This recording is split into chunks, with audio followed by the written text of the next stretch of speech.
Fala pessoal, tudo bem? Igor Chá de Colasso aqui. Hoje é domingo, dia 23 de março, acabando o mês de março. Aí o mês está sendo bem positivo para o mercado de renda variável, mercado de equities como um todo. A semana foi uma semana super agitada, porque tivemos diversas rodadas de políticas monetárias ao redor do mundo. Brasil, Estados Unidos, Suíça, Suécia, Japão, vários países aí para a gente comentar um pouquinho. Eu vou começar comentando pelo Brasil, né? Pelo cupom que surpresa nenhuma na decisão, mas sim na postura e no guidance, né? O cupom decidiu de forma unânime subir 100 bips, 1%, levando nossa Selic então para 14,25% e contrataram mais um aumento de menor magnitude para as próximas reuniões. O mercado então a partir de agora começa a precificar aí mais duas de 50 bips ali para maio, junho, a gente levar a Selic terminal para 15,25%. Eu particularmente gostei desse guidance, tá? Por quê? Afugenta cada vez mais a questão do BC ser um BC político e não técnico, pelo menos nesse momento, tá? Pelo menos nesse momento não tem espaço para o BC ser político e uma decisão dessa de contratar uma subida depois das contratações que o Roberto Campos Neto já tinha deixado, me dá um posicionamento claro para o mercado. O Galipo deixa esse posicionamento claro para o mercado, falando, olha, se precisar subir, a gente vai subir taxas. Não quer dizer que irão necessariamente subir as taxas, né? Até lá, muita coisa no cenário macro pode melhorar. Eu, de fato, acho que até um 25% deve ser de fato a Selic terminal, mas hoje o cenário já é bem melhor ou bem diferente do que o cenário onde a gente virou o ano, né? Com o dólar completamente desancorado, a inflação também amplamente desancorada. Agora o dólar já caiu quase 60 centavos, mais de 10% aí, que daí despressiona também a inflação. Enfim, a gente entra naquele ciclo virtuoso. Se continuar assim, eu acredito que até a gente possa ir numa 15% já estaria de montamento, se não 15, 25, e aí fecha esse ciclo terminal e aí a gente começa a olhar de fato para as quedas. Então, o posicionamento do Galipo de contratar novas altas eu julguei ser bem positivo aí para mercados, tá? FONC, né? O FONC também teve reunião na quarta-feira, decidiram por manter a taxa também amplamente esperado, ninguém esperava que o BC de lá cortasse ou subisse as taxas de juros, mantiveram no range de 4,25%, 4,50%. A surpresa ela veio no discurso do Powell e ela animou muito os mercados, sabe?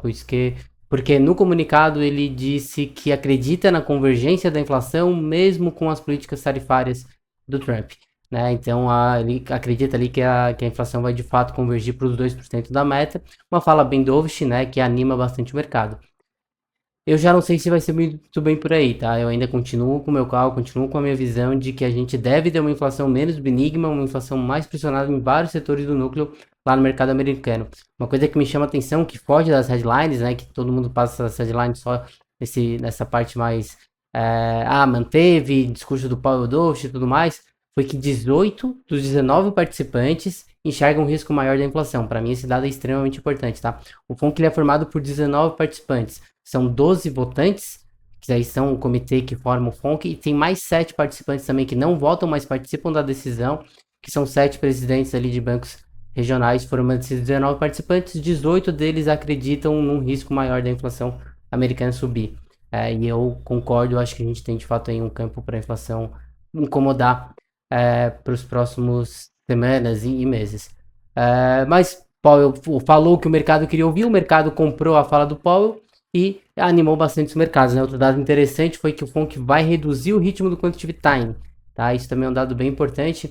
Aqui até tem um vídeo bem legal meu, já faz uns 4 anos esse vídeo, explicando toda a sistemática, a dinâmica do quantitative easing, do quantitative time, o que é cada coisa. Eu falo também de tape, falo de diversas coisas ali das políticas monetárias que impactam e comandam basicamente a economia mundial.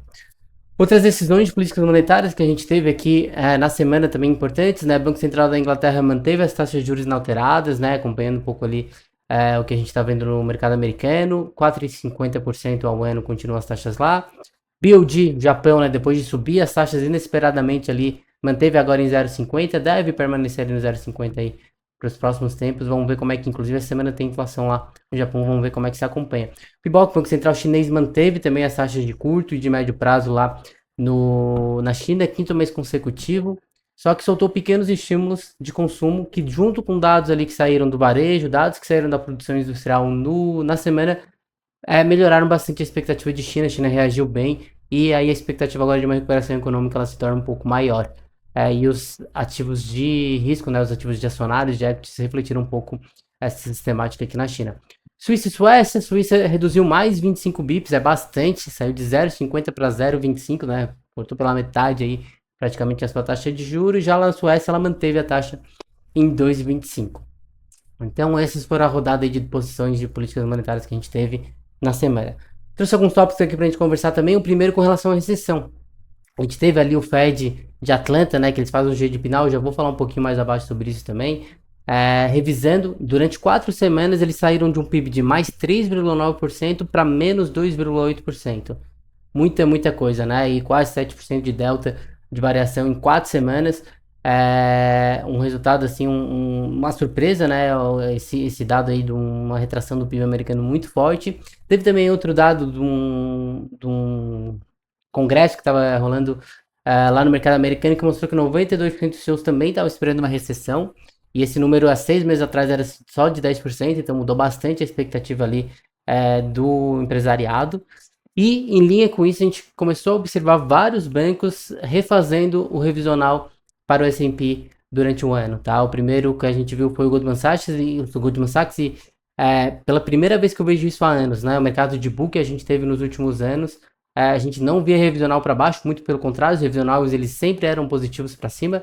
Agora, o Goldman Sachs foi o primeiro a soltar um revisional para baixo, aí já vem o Citi, vem o HSBC também dando downgrade para neutro. O JP não revisou a meta, mas confessou que ela deve levar mais tempo aí para chegar lá do que eles anteriormente esperavam. Então, vários players já começam a se posicionar que o chopp aqui não vai estar um pouco aguado durante esse ano. O S&P chegou e Nasdaq também a fazer uma correção técnica, né? O que é uma correção técnica? É quando um índice ele cai a 10% abaixo da máxima que ele teve. Então, no ano, o S&P e o Nasdaq não estão caindo 10%, mas a máxima que eles fizeram ali em meados de fevereiro e os patamares que eles chegaram ali, teve uma queda de 10% e aí entrou numa correção técnica. O mercado de bear market precisa de uma correção de 20%, para aí sim, tecnicamente, a gente falar que a gente está no mercado de baixo, onde os ursos estão dominando. Então, a gente ainda não está lá, só uma correção técnica por enquanto. Estatisticamente, isso aqui é um dado bem legal que eu trouxe aqui no meu Instagram. Inclusive, quem quiser me seguir por lá, tô todo dia postando informações sobre o mercado. Igor CHDE, tá? É o Instagram que eu tô agora só sobre coisas do mercado. Trouxe um dado lá bem legal. Estatisticamente, desde 1950, quando o drawdown máximo, né? O que é o drawdown máximo? Essa queda máxima da bolsa, ela fica abaixo ou até 15% negativo, o ano fecha positivo, tá? Então, hoje a gente está aí com 10% de drawdown. Ou seja, estatisticamente falando, a gente ainda estaria caminhando por um.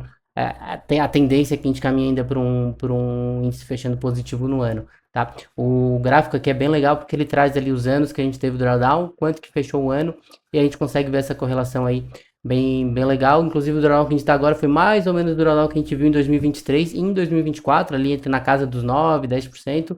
E os 2 anos a gente teve o S&P fechando acima de 20%, mesmo com esse drawdown que a gente está observando agora. Trouxe aqui também no blog um pouco sobre esse GDP Now de Atlanta, né? Que ele ficou em evidência depois dessa mudança toda que eles fizeram, ficou bastante evidência ali. O GDP Now, eu sempre olho esse dado, desde sempre, faz anos que eu acompanho esse dado. A gente nunca pode olhar só esse dado isolado, né? Ele faz parte de um conjunto de dados macros que eu olho aqui para tomada de decisão, mas sempre olhei o GDP Now de Atlanta, ele que agora está em evidência aí por essa mudança abrupta da previsão. E aí o que eu trouxe aqui é um alerta mais ou menos explicando como é que funciona, né? Porque o modelo do GDP Now, assim como o nome diz, ele é um nowcast, né? O que isso quer dizer? Ele faz uma estimativa do PIB com base em tempo real, com base nos dados disponíveis no momento, né? Entre input de dado, ele altera automaticamente aquela previsão, né? Então ele não tem uma revisão periódica, digamos assim, ele é atualizado 6 a 7 vezes no mês, é bastante coisa, né? Então os inputs que vão saindo ali de dado de atividade econômica, de emprego, de inflação, de várias coisas vão fazendo esse previsão desse nowcast. Então a foto que a gente vê ali é uma previsão agora com os dados reais que a gente tem, não está se baseando com expectativa ou previsões de dados que vão sair ali na frente, tá? Então esse é um disclaimer bem importante para a gente poder analisar o GDP Now Atlanta de uma forma mais efetiva e de fato tirar valor desse dado, né, desse indicador ali, que ele é bem importante, ele é bem legal. De novo, eu uso ele já há muitos anos aqui nas minhas análises. Outro dado aqui daí falando de mercado doméstico, né? Saiu mais um capítulo aí de uma briga de peso que a gente viu nos últimos anos aqui no mercado, que foi a Ash Capital contra o Tanuri. Essa semana saiu uma decisão de primeira instância, uma juíza ali da segunda vara criminal da 12ª Vara Criminal de São Paulo, ela determinou que o Vladimir Timmerman, que é o gestor da Ash Capital, que ele cumprisse pena de 1 ano e 10 meses. Esse 1 ano e 10 meses eles foi, daí, né, o motivo por perseguição contra o empresário Nelson Tanuri. Mas, por ser réu primário, a pena foi convertida ali em prestação de serviços gratuitos 8 horas por semana durante esse período aí de 1 ano e 10 meses, tá? Essa briga ela é antiga e ela vem desde o início da formação do Tanuri na posição dele em Gafisa, né? Onde hoje ele é um controlador. O Tanuri já é uma pessoa carimbada no mercado, né? O controlador principal, um dos controladores principais ali de 4 empresas listadas, a Light, a Gafisa, a Prio e a Aliança. E lá em 2019 ele compra uma parte da fatia de 50% de 50,17% que um coreano, Moo Hae-kyu, ele tinha, e ele precisava desfazer ali por uma série de decisões erradas, alavancagem e tudo mais, ele precisou desfazer e o Tanuri comprou uma fatia desse percentual dele. A acusação da Ash, que é uma gestora ativa que na época ali, ela tinha cerca de 15% da companhia, é que o Tanuri ele não possuía só a parte declarada que ele declarou ali, que ele comprou do antigo controlador, e sim que através de diversos veículos, diversos fundos diferentes, a participação dele seria algo em torno de 40% a 50% da companhia. O que, por estatuto, teria que acionar a cláusula de poison pill. Né? A cláusula de poison pill, o que ela fala? Ela obriga o comprador, que faz ali um movimento de ter acima de 30% de participação da empresa, que ele dê as mesmas condições de saída para todos os outros acionistas. Né? E a Gafisa, por estatuto, ela tem a cláusula de poison pill. Então, na prática, o que acontece quando o Tanuri faz essa movimentação? Ele deveria oferecer as mesmas condições de preço para todos os acionistas da Gafisa, o que não foi o que aconteceu, né? Ele fez a compra ali, acusação, né? Não estou falando que isso aconteceu não, mas a acusação da Ash é que ele teria acima de 30%, então deveria sim acionar a cláusula de poison pill. Desde que o Tanuri chega na companhia, a Gafisa vem num desastre fantástico, assim, impressionante a perda de valor da empresa, 96% desde 2021, só ano passado 86%.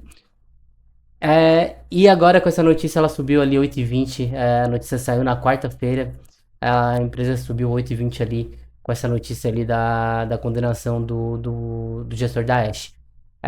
Será que esse é o final da história, final, capítulo final? Vamos ver quais são os próximos passos. Eu não sei como é que tá a posição da Ash Capital na Nativa, na Gafisa, não sei se vão continuar brigando, com certeza vão recorrer, até teve uma matéria do Valor explicando isso, iriam recorrer, mas não sei como é que anda essa história e mostra aí, se for apurado isso de fato ter acontecido, um pouco aí dos meandros, dos bastidores do nosso mercado acionário, que ainda acontece algumas coisas que não deveriam acontecer, né? Vamos ver os próximos passos, vamos ver se a CVM vai se manifestar e se de fato vai ser constatado que o Tanuri tem ou não essa questão do percentual, né? Se ele tiver, aí sim teria que acionar, teria e tem que acionar a cláusula de poison pill, assim como ressarcir todos os danos desses anos aí para os outros acionistas de alguma forma, né?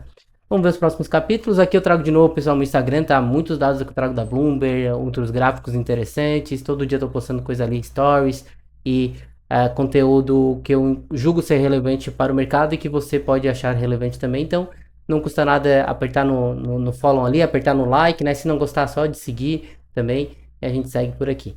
Tá certo, pessoal? A agenda da semana é uma agenda que tem bem menos dados do que a semana passada, mas alguns dados muitíssimo importantes, tá? Começando pela ata do cupom na terça-feira. Então ali a gente vai entender como é que foi a discussão do colegiado. É muito importante porque quando a gente olha só o dado, né, ou só o comunicado ali, às vezes a discussão foi um pouco mais calorosa do que aquele número que a headline indica, né? Então é muito importante a gente olhar a ata e ver como é que foi a discussão do comitê. Tá? Na quarta a gente tem Banco Central Europeu também decidindo taxa de juros e a gente tem inflação tanto do consumidor quanto do produtor lá no Reino Unido. Quinta-feira IPCA 15, já dando ao cara aí do IPCA de março. E na sexta a gente tem o principal dado, que é o PCI, inflação americana, junto com o IGPM também aqui no Brasil. CAGED também, dados do mercado de trabalho aqui no Brasil. Completa uma semana aí que chega na semana final da janela de temporada de balanços, né? Oficialmente a temporada de balanços aqui no Brasil se encerra dia 31 de março, então a gente tem as últimas empresas aí divulgando seu resultado e estaremos acompanhando e divulgando tudo para vocês por aqui. Obrigado por ter acompanhado, fico por aqui, qualquer dúvida é só me perguntar e até uma próxima.